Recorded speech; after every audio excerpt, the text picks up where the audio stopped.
Această melodie să fie foarte specială pentru mămicuța mea care printr-un accident de mașină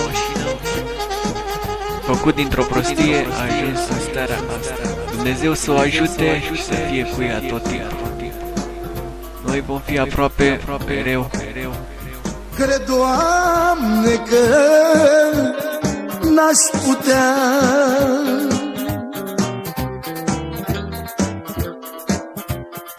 să-mi văd bolnavă mama.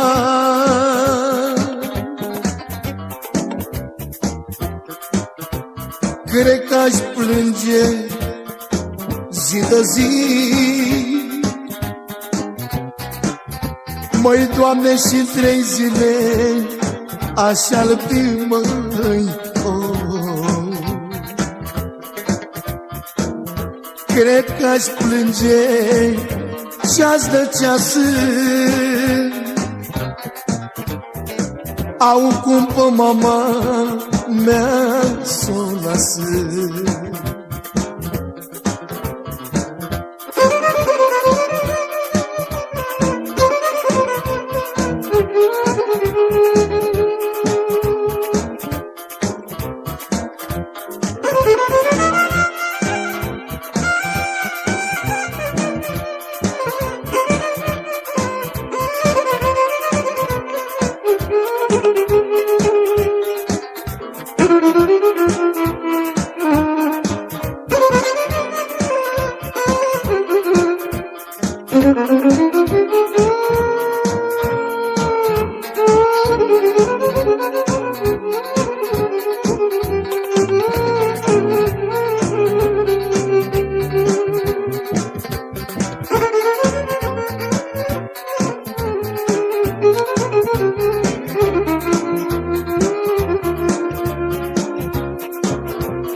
Plec cu mama la doctor, măi.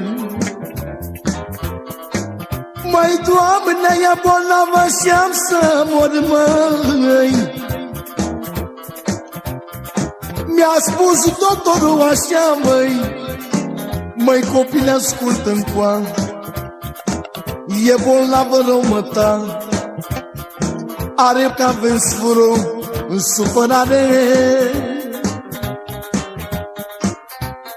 Țineți-o în voi că ea moare. Nu mai vă certați prin casă. Dacă vreți să o aveți în viață.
Măi, Doamne, țineam pe mama de mână.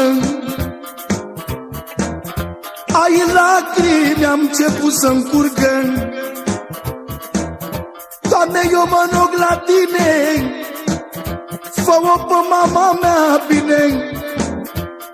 Au să am pe măicuța în viață, că mi-e ultima speranță. Mama, vreau să te faci bine, să fac anul nou cu Tine. Tu e speranța de mine. Vrem să avem și noi noroc, mama, să fim cu toți la un loc. Să fac sărbătorile, mamă, tu ne și bucuriile. Că Dă-ne ghinimioara mare, mamă, că știu că ești bolnăvioară. Ești bolnavă, mama mea, dă-ne-ai secat inima. Tu ești floarea norocoasă, am o mamă credincioasă. Mă rog, Doamne, să trăiască. Ea este salvarea noastră. Am muncit, măicuța mea, dă-ne-a secat inima, mă. Am muncit, măicuța mea, e bolnavă sărmana, nu vreau moartea ca să o ia. Doamne, că mi-e cea mai scumpă floare, ce mă fac de mama moare. Am să ajung să plâng pe stradă, cel mai greu e fără mamă. Asta știe lumea toată, că am mama unicată, eu am mama adevărată. Doamne, te rog să nu las să moară, mamă. Mamă, m-aș bucura, mi-ar fi bine să fac anul nou cu tine, să fim cu toți la un loc, ca măicuța cu noroc. Măi, măi.